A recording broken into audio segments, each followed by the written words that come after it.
Thank you very much for being with us today. Thank you. Sure. Thank you. My first question would be, how would you describe the importance of Velvet Underground in the musical landscape? I mean, for someone like me who doesn't know anything at all about music, how would you describe the importance of the band? The band, the Velvet Underground, occupies such a strange power and influence. In many ways, because it took many years for their real impact to be recognized. And so it was almost this absent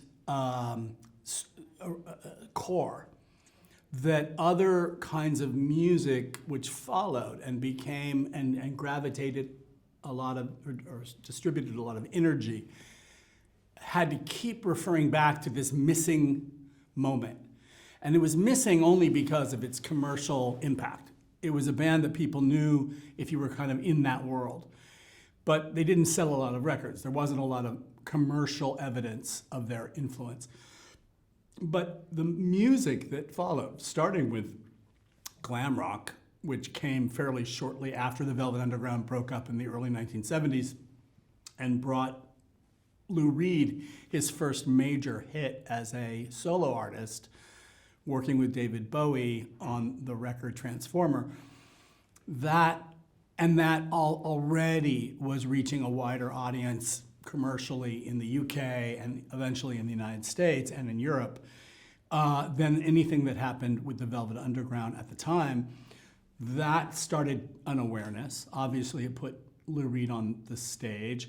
But then from there was punk rock, and from there was, new wave music, and from there was indie rock, and it was hard to not keep hearing the name, the Velvet Underground, as the common denominator to all of these various expressions of music that just followed the classic rock and roll era, or the 1960s era epitomized by the Beatles and the Stones. And when you decided to tell their story, I mean, I'm sure you found the first challenge was the lack of materials, right? Yes, absolutely. It was as always in the creative process, it's often the thing that is your biggest challenge is also the thing that generates the most creative thought, because you have to come up with solutions.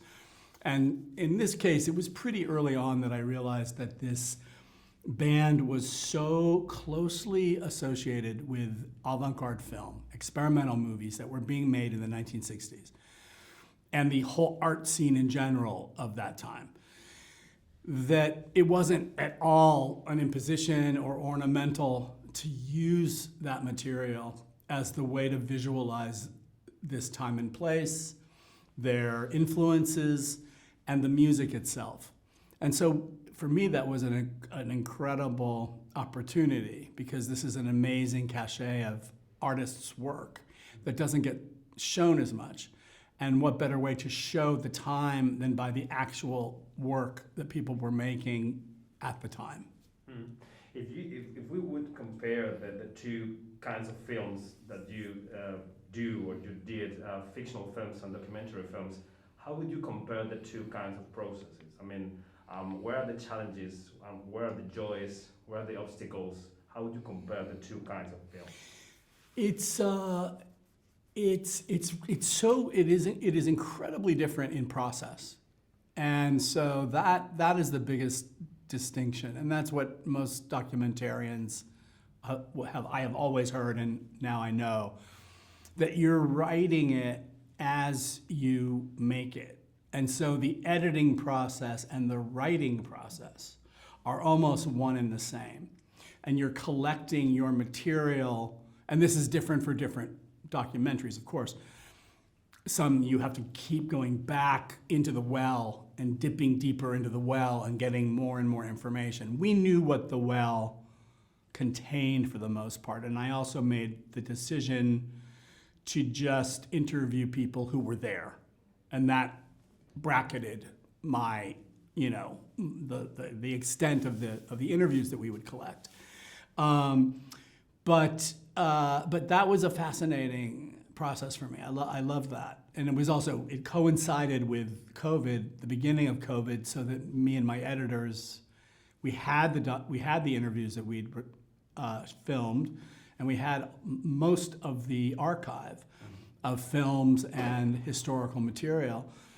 And so we had everything we needed, really, to just dive in very deeply into the textures and the skin and bones of this story and build it, with so many different beautiful, elements. I'm always interested in the relationship between directors and actors. Did you miss the relationship with actors during this process? No, because these interviewees were our actors, and they were performers, and they offered, and as it is with actors, you cast them based on things you know about them going in, but then what you get is something unique to the actual project. And that was true for this film. Who manifested this kind of energy, this kind of humor, this kind of poignance, this kind of sort of narrative knowledge and historical perspective, I wasn't sure until we interviewed them. And so we had this incredible range of course, starting with John Cale, who can speak so eloquently and so engrossingly about his experiences and the music and the thinking and the ideas and the conceptual part of it. And then we had Jonathan Richman, who was also a musician in his own right and had his guitar as an accompaniment to his interview, but who really could speak as a fan, but also speak as an artist, given his own experience, and speak as of course, a witness to what was going on. And Mary Warrenoff, who's one of the most extraordinary individuals that I would ever be lucky enough to interview, and still has that same tough, smart, funny fearlessness. We had our cast of characters. It was really fun. This case was very special because they were interviewees and not actors. But yeah, how would you say you relate to actors when you're a film set? I mean, some directors, that they remain silent behind the monitor. Some others give notes from beside the camera. Yeah. How do you relate to actors when you're shooting with actor stuff? I like to make my actors feel like I'm watching their work very, very closely, that the work that they're doing in front of the camera has a relationship to what we've been talking about, and in the best cases, what we've had time to rehearse. And rehearsing just sometimes means having time in advance of the shoot to read and talk. It's not necessarily like blocking the scenes and telling them you move here and then you move there. It's really having a sort of prehistory with your actors. That's a protected place. It also gives the actors their own imagined history with each other. And that's very useful for certain kinds of movies and characters. But I do know that actors appreciate notes to feel like they're being seen and what they're doing is registering. And my last question would be, this movie is going to be seen on Apple TV Plus, which is obviously a platform. And we are in the middle of this debate between cinemas, the future platforms, where and how do we see movies, if they are only movies or TV series or both, or audiovisual products.